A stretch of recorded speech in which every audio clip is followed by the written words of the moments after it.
دیکھیے کسی کو گناہوں پر آمادہ کرنے کے لیے شیطان کے پاس 3 ہی راستے ہیں، وہ 3 ہی طریقے استعمال کرتا ہے، چوتھا طریقہ نہیں ہے۔ یا تو شیطان براہ راست آپ پر حملہ کرے گا، یا نفس کے ذریعے آپ پر حملہ کرے گا، یا آپ کی بری صحبت کے ذریعے آپ پر حملہ کرے گا۔ دیکھیے آپ اپنے دوستوں کے ساتھ بازار میں جا رہے ہیں اور اچانک سڑک کے اس پار آپ کی نظر ایک عورت پر پڑتی ہے، آپ اللہ جل وعلا کے خوف سے اپنی نظریں جھکا لیتے ہیں۔ اب شیطان آپ کو بہکانے کے لیے ان 3 طریقوں میں سے ایک طریقہ اختیار کرے گا۔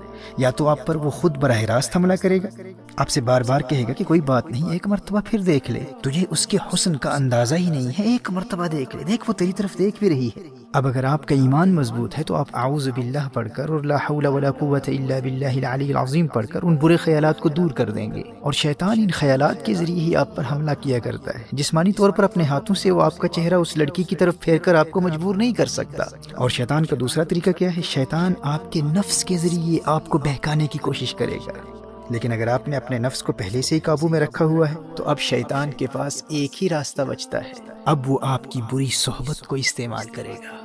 آپ کے کسی روحانی طور پر کمزور دوست کو تلاش کرے گا، اسے کہے گا کہ وہ آپ کو اس گناہ کی طرف راغب کرے۔ اب اگر آپ گنہگاروں کی صحبت میں رہتے ہیں تو آپ کتنے بھی مضبوط ہوں، آپ نے شیطان کے حملے کے 2 راستوں کو بند کر دیا، لیکن یہ تیسرا راستہ کھلا ہے۔ آپ کے دوستوں کے ذریعے شیطان آپ تک بار بار پیغام پہنچاتا رہے گا، ارے ایک مرتبہ تو دیکھ لے، دیکھ وہ تیری طرف دیکھ رہی ہے، دیکھ اسی طرف آ رہی ہے۔ اور یہ کوئی بھی گناہ ہو سکتا ہے۔ ایسے دوست کہتے ہیں آج نماز قضا ہو گئی تو کیا فرق پڑتا ہے بھائی، دیکھ انتہائی لذیذ کھانا پکا ہے، روزہ توڑ دے، بعد میں کفارہ دے دینا، قضا کر لینا، کسی کو کیا پتا چلے گا کون دیکھ رہا ہے۔ اچھا آج سگریٹ پی لے، ڈرگز لے لے، کسی کو دھوکہ دے دے، جھوٹ بول لے، غیبت کر لے۔ والدین کی ہر بات ماننا ضروری نہیں ہوتا، اب تو بڑا ہو گیا ہے، بچہ نہیں ہے۔ مجھے بھی اپنے والدین سے بہت محبت ہے لیکن میں ان کی ہر بات تھوڑی نہ مانتا ہوں۔ اچھا آج چلتے ہیں، آج مووی دیکھ لیتے ہیں۔ اچھا تو مجھے مل نہیں سکتا تو کوئی بات نہیں، میں تجھے لنک بھیج دیتا ہوں لیکن مووی دیکھنا ضرور۔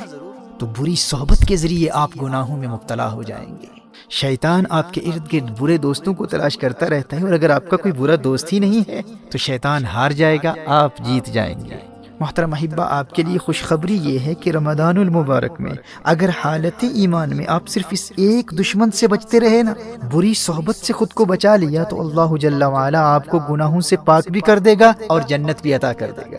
نبی کریم صلی اللہ علیہ وآلہ وسلم نے ارشاد فرمایا، رمضان میں شیطان کو قید کر دیا جاتا ہے، صفدت الشیاطین۔ آپ کا پہلا بڑا دشمن بند ہے، شیطان خود بے بس ہے، وہ کچھ بھی نہیں کر سکتا، اور دوسرا دشمن آپ کا نفس ہے، نفس۔ نبی کریم صلی اللہ علیہ وآلہ وسلم نے نفس کو قابو کرنے کا جو طریقہ بتایا ہے وہ بھوک اور پیاس ہے، وہ روزہ ہے۔ دیکھیے ماہ رمضان میں اگر آپ سحری اور افطار کے وقت زیادہ کھانا نہیں کھاتے، بہت زیادہ پیٹ بھر کر کھانا نہیں کھاتے، تو آپ کا نفس بالکل کنٹرول میں رہے گا، دونوں دشمن قید ہیں۔ اب اگر آپ مغفرت چاہتے ہیں، جنت میں جانا چاہتے ہیں، تو ماہ رمضان میں صرف اس ایک دشمن سے اپنے آپ کو بچا لیں۔ گناہوں کی طرف راغب کرنے والے، گناہوں کی دعوت دینے والے ہر دوست سے رابطہ مکمل طور پر منقطع کر دیں۔ برے دوستوں کو بتلا دیں، کیا دیکھتے نہیں کتنے ہنستے کھیلتے نوجوان ماہ رمضان سے قبل ہی موت کا شکار ہو چکے ہیں۔ جانے آئندہ رمضان تک یہ زندگی وفا کرے نہ کرے، میں زندہ بھی ہوں یا نہ ہوں، میں تمہارے لیے سب کچھ کر سکتا ہوں لیکن اپنی آخرت کا سودا نہیں کر سکتا۔ رمضان المبارک میں مجھ سے ملنے کے بارے میں سوچنا بھی نہ۔ محترم احبہ، اگر مغفرت چاہتے ہیں تو کم از کم رمضان المبارک میں ایسے تمام دوستوں سے مکمل دوری اختیار کر لیجئے۔ اگر اپنا نمبر چینج کرنا پڑے تو کر دیں، سم کارڈ پھینکنا پڑے تو پھینک دیں، اور علیاذ باللہ اگر کسی غیر محرم لڑکی کا نمبر آپ کے فون میں ہے تو فوراً بلاک کر دیں۔ سوشل میڈیا پر، ٹویٹر پر، انسٹاگرام پر، فیس بک پر انفرینڈ کر دیں۔ شیطان کے براہ راست حملوں کا سلسلہ بند ہے، اور بھوک اور پیاس کے ذریعے، روزے کے ذریعے نفس بھی قابو میں ہے، بس ایک ہی راستہ کھلا ہے، وہ بری صحبت کا ہے۔ میں دعوے سے کہہ سکتا ہوں میرے دوست، اگر تو نے صرف اس ایک دشمن کا راستہ بند کر دیا تو رمضان المبارک تجھے جنتی بنا دے گا۔ شیطان کے پاس فقط 3 ہتھیار ہیں، 2 بند ہیں، ایک کو تو نے بند کرنا ہے۔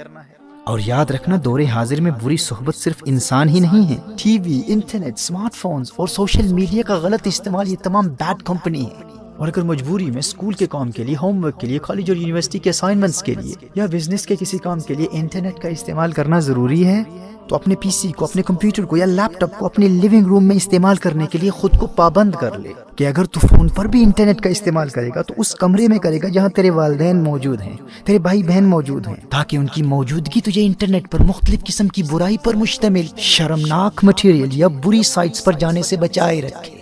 اور اگر جہنم کی آگ سے بچنے اور جنت کے حصول کے لیے تو یہ ایک کام بھی نہیں کر سکتا، خود کو بری صحبت سے نہیں بچا سکتا، اور اس خوش فہمی میں ہے کہ مفت ہی میں جنت مل جائے گی، تو اللہ کی رحمت کا مذاق اڑا کر اپنا ایمان برباد کرنے والے اللہ کا کلام سن لے۔ تو کیا سمجھتا ہے کہ اللہ آخرت میں انصاف نہیں کرے گا؟ تو نے جنت کو اتنا سستا سمجھ رکھا ہے؟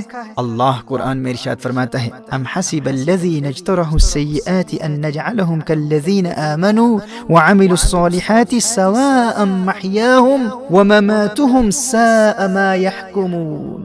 سورہ جاسیہ میں ارشاد فرمایا، کیا جنہوں نے برائیوں کا ارتکاب کیا یہ سمجھتے ہیں کہ ہم انہیں ان جیسا کر دیں گے جو ایمان لائے اور اچھے کام کیے؟